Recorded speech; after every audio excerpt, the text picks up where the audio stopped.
Bonsoir à toutes et à tous. Raoult de vous rencontrer dans votre fameux bulletin de la semaine. Au programme aujourd'hui, nous allons parler de l'éducation, notamment des retours des élèves en classe, notamment les élèves de 3e, de CM2 et de terminale. L'examen s'abrouille au Sénégal.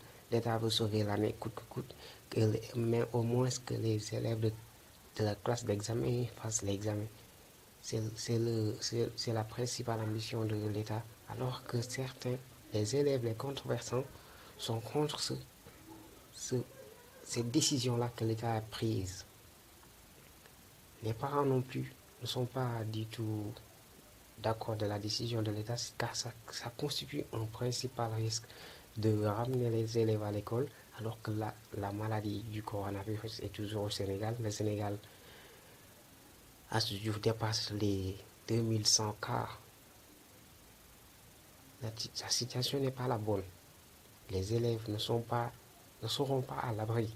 Et l'État ne sera pas en disposition de prendre certaines mesures qu'on devrait prendre pour normalement sauver l'année. Normalement, il faudrait chaque semaine ou bien chaque 15 jours faire des tests. Faire des tests, si vous voulez, des tests massifs, c'est la seule solution. Et l'État n'en a même pas parlé. L'État n'a même pas parlé de ces faits-là. Il n'a même pas, les autorités n'ont même pas consigné qu'il y aura des tests qui seront faits aux élèves, aux enseignants. Et si un élève vient avec la maladie, on le teste positif. Qu'est-ce qu'on fait? On met en quarantaine. On met toute la classe en quarantaine. Et si un prof vient, on le teste positif. Qu'est-ce qu'on fait? On le met en quarantaine, et notamment lui et tous les profs de l'enceinte scolaire. C'est ça qui constitue le principal risque. Et au Sénégal, on n'a pas certains moyens pour sauver l'année. Nous dépassons les 2000 cas. La situation est presque hors de contrôle. Notre système sanitaire est vraiment, je dirais que d'ici longtemps, ça ne tiendra pas au corona, car nous n'avons pas beaucoup d'infrastructures sanitaires. Nous n'avons pas beaucoup d'infrastructures sanitaires. Nous ne gérons pas ce qu'on... Avec l'argent qu'on a, on ne tente pas de construire des hôpitaux suffisantes pour prendre en charge beaucoup de malades. Environ, supposons, si on avait des hôpitaux qui pouvaient prendre jusqu'à 25 000 patients et des lits de réanimation tellement, disons, qui seraient suffisants pour sauver certains patients qui sont au service de réanimation. Mais tout cela, c'est comme si c'était oublié. C'est comme si les autorités ne gèrent pas la situation. Ils croient que la maladie va partir tout seul. D'ailleurs même, je ne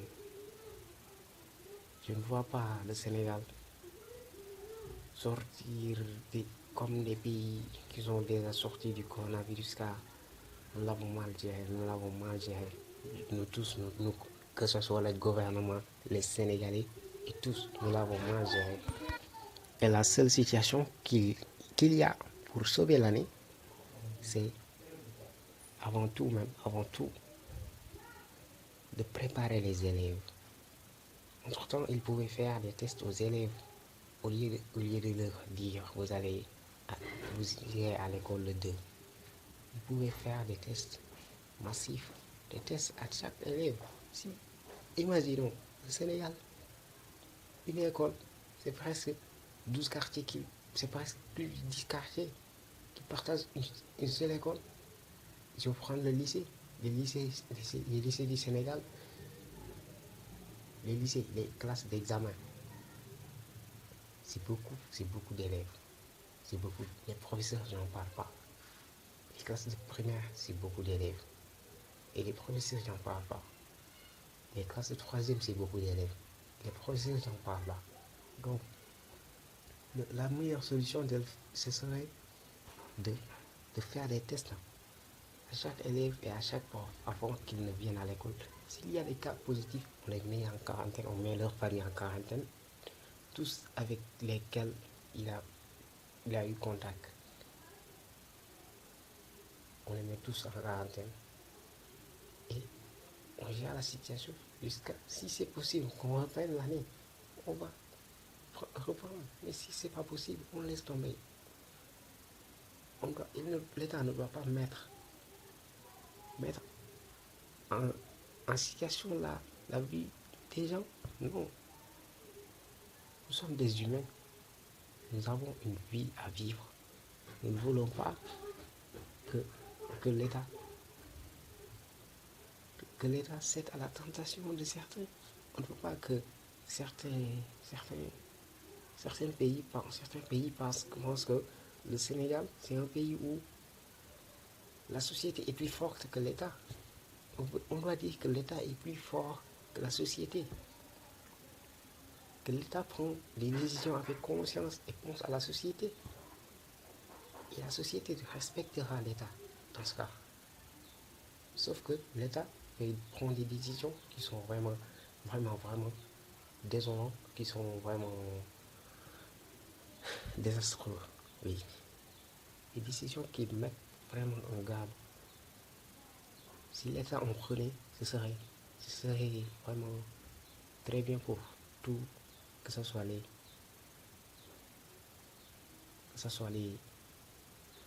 Sénégalais qui sont au pays et les Sénégalais qui sont à l'extérieur. Car s'ils sauront que moi je travaille ici, si je vais dans mon pays, si je retourne dans mon pays, je trouverai le développement, je trouverai la culte du bien faire, je trouverai tout, je trouverai mon pays tout neuf, je trouverai mon pays que je n'avais pas laissé comme cela, je trouverai mon pays que je considérais comme parmi les plus pauvres que nous sommes.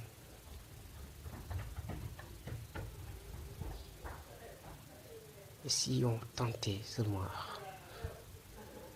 à sauver les morts, oui, à tuer les morts, on sortirait de cette noyade-là, de cette noyade dans la pauvreté. On en sortirait vraiment. Et je sollicite que l'État fasse une faveur pour les élèves, s'il ne le fait pas pour pour les, pour les Sénégalais, qu'il le fasse pour les élèves qui ont des mères, des pères, des frères laissés à la maison. C'est vraiment, on va dire que certains auront vraiment le mal de partir à l'école, de risquer leur vie, comme ça dans l'air. Dans la vie, il y a quelque chose qui ne peut pas s'assurer. La vie, seul Dieu peut assurer la vie. Personne ne peut assurer la vie. Qui te dit que je vais t'assurer une longue vie, une longue et merveilleuse vie, il te trompe. Il ne t'assurera jamais la vie. La vie, c'est Dieu qui en est métropole. C'est Dieu qui a le monopole de la vie.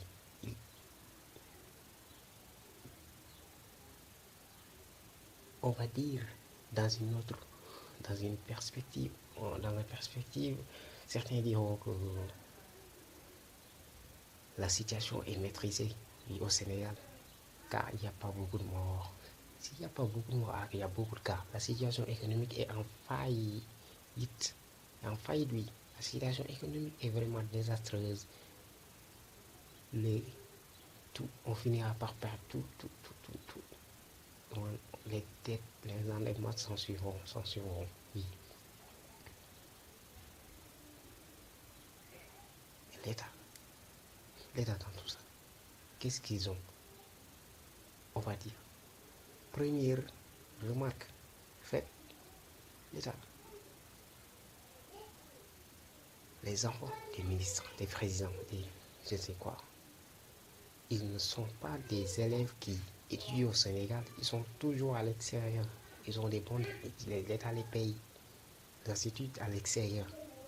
Donc, l'État ne sait pas ce que les Sénégalais endurent à l'école, ici au Sénégal. c'est pas du tout une question de, réalisme. Ça ne suffit pas d'être réaliste pour le voir. Faut juste faire le constat que l'État, si je vois bien, est en train de sacrifier les enfants.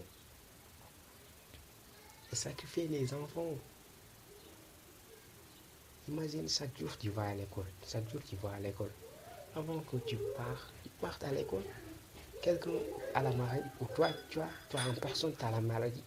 Tu vas à l'école, tu le transmets à certains.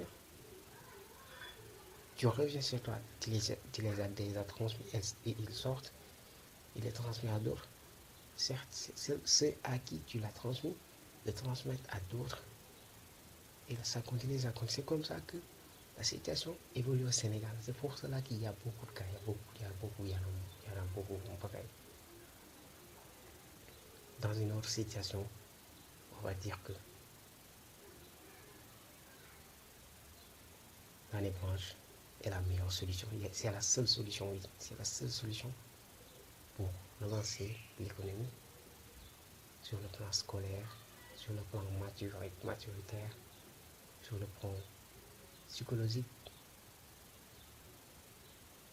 Autant plus que ça joue même dans la conscience des élèves. Ils ont dit les élèves en classe d'examen. Les élèves en classe d'examen ont besoin d'un certain repos mental pour être prêt à faire un examen. Un examen, c'est pas un test de 30 minutes qu'on fait là et on sort avec 18, 19. Un examen, ça se prépare durant une année de 9 mois. Ça se prépare. Et il faut tenir garde que l'examen, c'est pas n'importe quel, c'est pas un genre d'essai qu'on fait dans les classes provisoires là. L'examen, c'est l'épreuve la plus difficile que tu auras à faire, oui, à chaque niveau, que ce soit primaire, moyen et secondaire et supérieur, oui, même. L'examen, ça teste les connaissances et supposons celui qui fait l'examen, s'il apprend un peu, ils sont en train de peser les pour et les contre. L'année va se passer le pour et le contre, le contre. Ça joue dans sa mentalité. Il se dit que ces gens-là, ils ne se méfient pas de nous. Et on ne sait pas comment on va dire que un jour, on va sortir de la méfiance, oui, de l'excès de méfiance, oui. Les élèves sont vraiment, disons, au Sénégal, il n'y a pas une certaine art de psychologie, de mental. Certains ne s'en méfient pas. On dira dans un autre cas que lorsque les gens auront à rencontrer ce phénomène-là, ils pourront être conscients de vouloir faire un peu d'effort pour être prêt psychologiquement, mentalement, avant l'examen. Car si tu n'es pas prêt mentalement à l'examen, tu vas aller en examen, tu vas être excité, tu vas être vraiment, vraiment pressé. Tu ne sauras même pas ce que tu vas faire. Ça, c'est pas bon. Je vous remercie de votre fidélité, mes chers abonnés. Je vous conseille de nous suivre chaque fois